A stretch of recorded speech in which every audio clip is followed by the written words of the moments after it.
My dad was such a wanker because he was good at beating me up. And that's probably why I'm pretty resilient.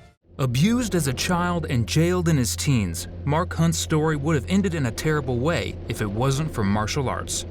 His fighting talent was first recognized while working as a bouncer, where one night he knocked out several drunk dudes in under a minute. Next thing we know, Hunt was knocking out the OG kickboxers and MMA fighters with his gifted fists and then walking off like it was child's play.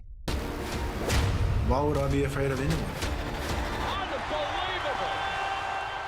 Hunt was a mean machine, and in today's video, we will take a look at his top knockouts. Roy Nelson. First in the list, we have the fight against Roy Big Country Nelson, the man who used to eat punches like cereal back in the day. Nelson might have had a dad bod every time he entered the cage, but he was gifted with one of the best chins in the fight game, and he was quite literally the hardest man to finish in his prime. Yet Hunt did the unthinkable when the two crashed inside the octagon in 2014. The kickboxing and MMA legend adopted a cautious approach in the first round, but as the fight entered the second round, both fighters stopped playing it safe and started going at it, with most of their shots missing the target. Nelson managed to secure a brief takedown, but Hunt quickly got up to his feet and kept throwing bombs. Moments later, Hunt capitalized on Nelson's attempt to duck and counter, delivering a well-placed and perfectly timed uppercut that sent Big Country face first to the floor, while Hunt casually walked away. For a couple of years now. That's it! Oh my!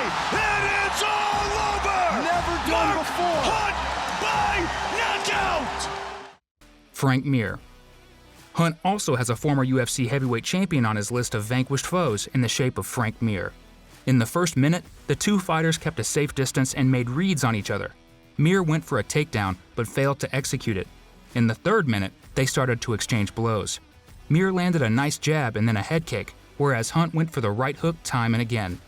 The turning point came when Hunt delivered a devastating punch to Mir's ear, causing him to collapse on the mat in an instant. Hunt refused to follow up and walked away, per usual. Stefan Struve. Hunt's fight against the towering 7-foot-tall Dutch fighter Stefan Struve was even better. The contrast in size between the two fighters was comically huge, but Hunt wasn't intimidated at all, fighting like a pit bull. During the slugfest that followed, Hunt initially set the pace in the first round, but he struggled to land clean shots on Struve's head. Halfway through the second round, Hunt finally found his rhythm, connecting more effectively with his punches. Hunt even surprised Struve by securing a couple of takedowns and delivering powerful ground and pound. By the end of the second round, Struve was visibly exhausted, and he decided to stand and exchange strikes with Hunt instead of circling away from his power. Seconds before the final bell, Hunt landed a right hand that rattles Struve. Hunt smells blood and follows with powerful left hook to the jaw.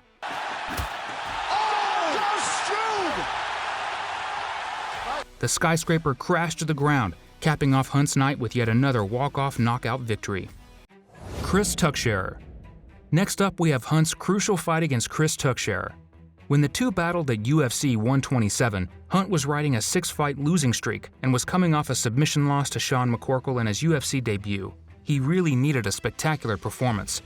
Right from the word go, Hunt walked Tuchscherer down and pressured him with his legendary Samoan power. Unable to keep the pace with the more skilled striker, Tuchscherer made a mistake while attempting to initiate a double-leg takedown. As he ducked down, Hunt caught him with yet another well-placed and timed uppercut. Wow! Boy, he knew when he landed that. He's probably the most casual uppercut knockout. Once again, Hunt walked off as Tuchscherer dropped face first to the canvas. We continue. Don't forget to like, subscribe, and turn those notifications on so you won't miss any of our future videos. Antonio Silva. Moving on. 4 months prior to his meeting with Mir, Hunt had dispatched his arch-rival, the gigantic Antonio Bigfoot Silva. Their first fight was an absolute war, which ended in a draw, with both men leaving a part of them in the cage that night in Brisbane, Australia in 2013. Their rematch, which took place a couple of years later in Melbourne, was one-way traffic from start to finish. The fight lasted only 4 minutes, as both fighters took their time sizing each other up during the initial part of the first round. When they eventually began to engage more aggressively, Hunt capitalized on Silva's error of standing too close, landing a powerful overhand right to Silva's temple.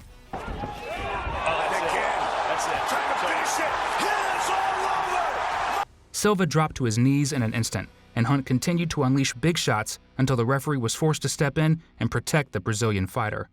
Cheick Kongo. Next on our list is Hunt's big win against the scary Cheick Kongo in early 2012. Kongo had Hunt stumbled backward after checking a thudding leg kick, but the Super Samoan quickly recovered and floored Kongo on the counter, although the Frenchman managed to make his way back up almost instantly.